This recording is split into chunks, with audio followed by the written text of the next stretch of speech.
Bonjour à tous, aujourd'hui vidéo qui devait être sacrément longue car on va parler des systèmes d'équations.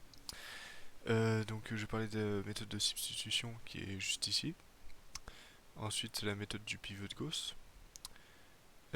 Ensuite je parlerai des matrices augmentées qui est une façon plus compacte de résoudre un système. Ensuite je vais parler de l'inverse des matrices et comment trouver l'inverse d'une matrice. Bien, dans un premier temps, parlons d'un système d'équations. Un système d'équations, c'est quoi? C'est deux équations qui ont des variables en commun. Supposons que j'ai la variable x et la variable y. Je fais en sorte qu'il y ait les mêmes dans l'autre équation. Et il faut qu'un système d'équations, pour qu'il ait au moins une solution, ait, ait au moins autant d'inconnus que de lignes. Parce que si vous avez par exemple l'équation x plus y plus z et t plus x plus y est égal à 4 est égal à 0, il y a des solutions, je suis d'accord. Mais le problème c'est qu'on va pas pouvoir résoudre pour x, y et z et t. Il y a plus de solutions qu'il y a d'inconnus. Il y a aussi des systèmes qui justement n'ont aucune solution. Donc j'ai pas d'idée en tête, mais en gros, lorsqu'on va utiliser la méthode du pivot de Gauss que je vais énoncer après, lorsque vous aurez par exemple trois équations et que vous utilisez votre pivot de Gauss, à la fin vous aurez trouvé un 0 égale 0 et c'est c'est comme ça qu'on sait que le système a un problème ou qu'on ne peut pas le résoudre. Bien, je vais parler de la méthode de substitution maintenant. Assez parlé. Je vais vous montrer qu'est-ce que c'est la substitution. C'est on cherche à isoler une des inconnues. Peu importe, hein, que ce soit sur la première ou la deuxième ligne. Là, je l'ai fait par la première ligne par défaut, mais vous aurez pu faire la même chose sur la deuxième ligne en isolant x ou y. Il suffit de diviser par 2 ou par 4. Comme ça, vous avez y est égal à ça. Et donc, le y qui était là, bah en fait, il sera ici. Et pourquoi c'est moins 4 plus 2x? Parce que c'est moins entre parenthèses 4 moins 2x. Et du coup, moins moins, ça fait plus, donc j'ai bien plus 2x. Ensuite, on résout pour avoir x d'un côté et le nombre de l'autre. On trouve x est égal à 6 septièmes. Donc, d'après mon équation au-dessus, j'ai y est égal à 4 moins 2x. Donc j'ai y est égal à 4 moins 2 fois 6 sur 7. J'ai bien 4 moins 12 sur 7. Et donc j'ai les solutions y est égal à 16 septièmes et x est égal à 6 septièmes. Voilà pour la méthode de la substitution, qui consiste à justement isoler une inconnue et résoudre les autres équations. Maintenant parlons de la méthode du pivot de Gauss. La méthode du pivot de Gauss, elle est sur un principe un petit peu différent. C'est une méthode que j'ai énoncée dans la dernière vidéo qui a pour but justement de simplifier au max les équations. La méthode du pivot de Gauss, on essaye de faire en sorte d'avoir un système d'équations en escalier. C'est-à-dire, je sais pas si vous voyez les dessins que j'ai fait ici, mais c'est justement pour montrer que je construis un escalier pour avoir justement mon z en bas, puis mon y au-dessus, puis mon x au-dessus.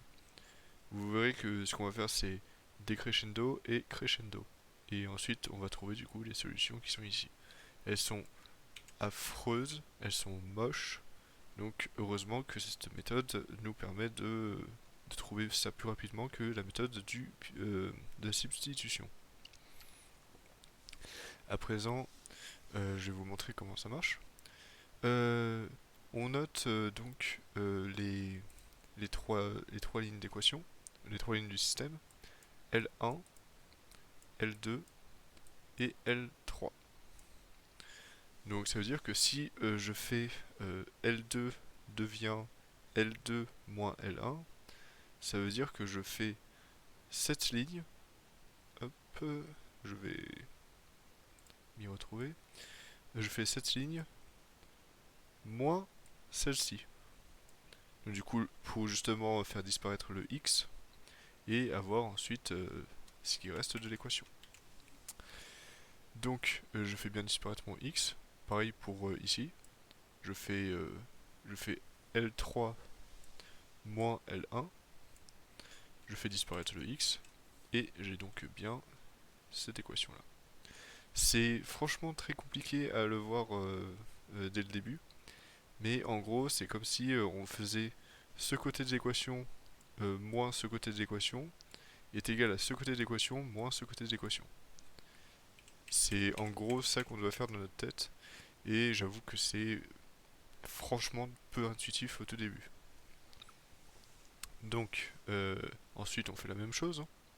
On cherche à avoir seulement du z ici, donc faire disparaître le y qui est là.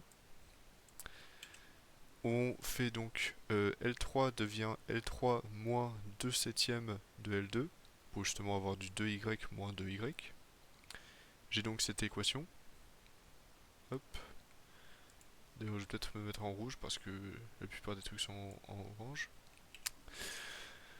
À présent, je résous pour avoir du z égale quelque chose. Je remplace par les z que j'avais dans les autres équations. Je résous pour avoir y. Y est égal à 1 moins ta.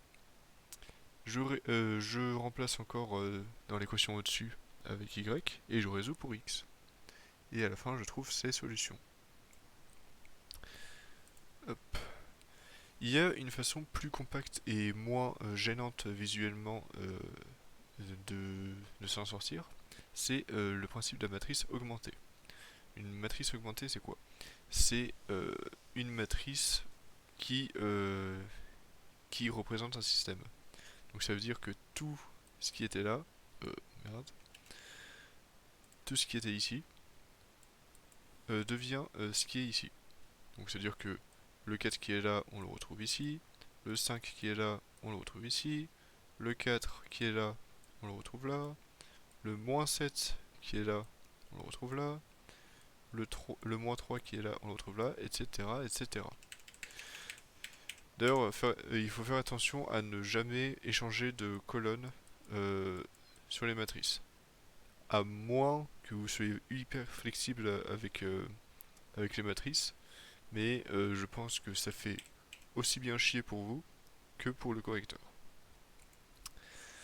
Donc maintenant je vais parler de l'inverse d'une matrice. L'inverse d'une matrice, c'est justement ce qui donne l'identité. Je rappelle que l'identité c'est 1, 1, 1 tout en diagonale avec que des zéros autour. Et lorsqu'on fait A fois B, on a l'identité. Et lorsqu'on fait B fois A, on a l'identité. Donc on a bien AB est égal à B fois A. Et donc pour trouver l'inverse d'une matrice A par exemple, on fait A, matrice augmentée, euh, identité. Donc en gros je fais la même chose que j'ai fait tout à l'heure, sauf qu'ici je mettrai l'identité et ici je mettrai ma matrice. Je vais le faire avec un exemple pour vous montrer. Et d'ailleurs on note l'inverse d'une matrice à puissance moins 1. Bon, je dis puissance, mais en vrai c'est ce que c'est. Donc j'écris ça.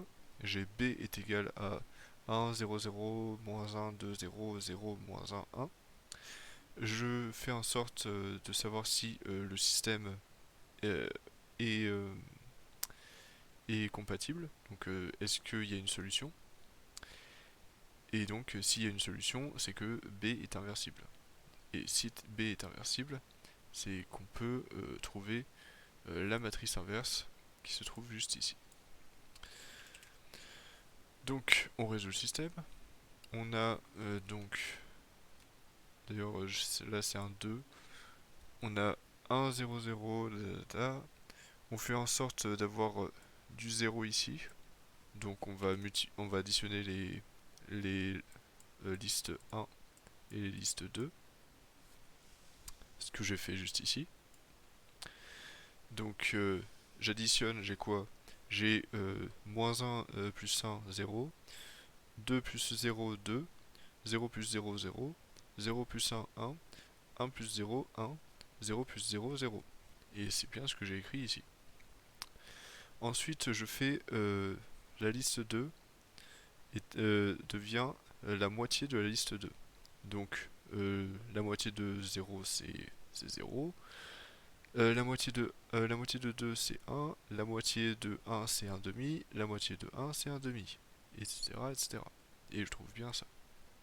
Et à la fin, il me reste à faire en sorte d'avoir la matrice identité à gauche pour justement trouver l'inverse de la matrice à droite.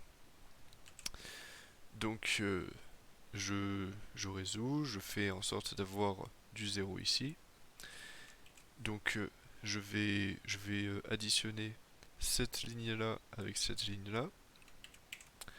Et donc je vais avoir L3 plus L2, 0 plus 0, 0, moins 1 plus 1, 0, 1 plus 0, 1, 0 plus 1 demi, 1 demi, 0 plus 1 demi, 1 demi, et 1 plus 0, 1 demi. 1, oula.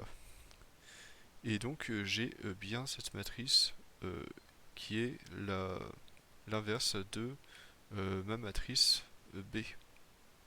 On peut le vérifier en faisant l'addition de B fois B-1, et on remarque bien qu'on trouve, l'identité, c'est-à-dire que des 1 en diagonale de dimension 3. Donc normalement si on fait B fois B-1, j'ai 1, 1, 0 avec des 0 autour. Voilà pour ce qui est du chapitre sur les matrices et pour ce qui est de toutes ces vidéos sur la chaîne. J'espère vous avoir instruit beaucoup de notions et j'espère vous avoir aidé dans votre apprentissage. Euh, S'il y a des questions, toujours n'hésitez pas à les poser en commentaire. Et sur ce, je vous souhaite bonne chance pour le programme de Math Experts et de Maths P, et potentiellement pour vos études. Au revoir.